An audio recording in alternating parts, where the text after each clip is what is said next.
Hello friends, నేను మీకు ఇవాళ చెప్పబోయేది ఒక ట్రైన్ గురించి. ఆ ట్రైన్ 4 ఇయర్స్ లేట్ అయింది.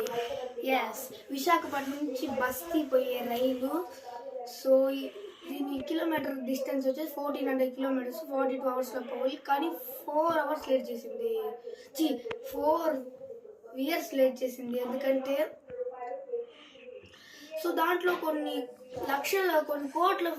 లక్షల ఫిల్టర్స్ అవి విలువ చేస్తే కొన్ని కోట్లు అనమాట. సో దీని ఇప్పుడు చెప్పబోయేది విశాఖపట్నం నుంచి బస్సు పోయే రైలు. సో దీన్ని నేను చెప్పాను. సో ఇది ఇప్పుడు ట్రైన్ కదిలింది. దాని తర్వాత ఒక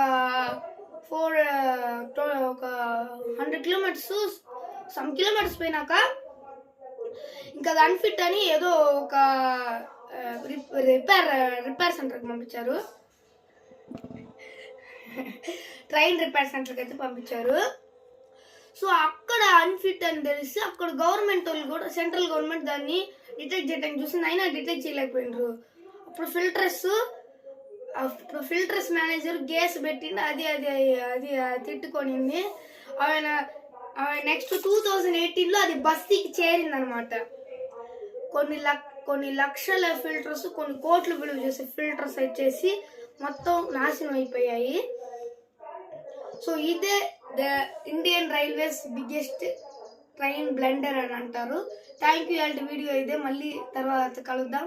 నెక్స్ట్ మనం చెప్పే కర్నూలు బస్ గురించి.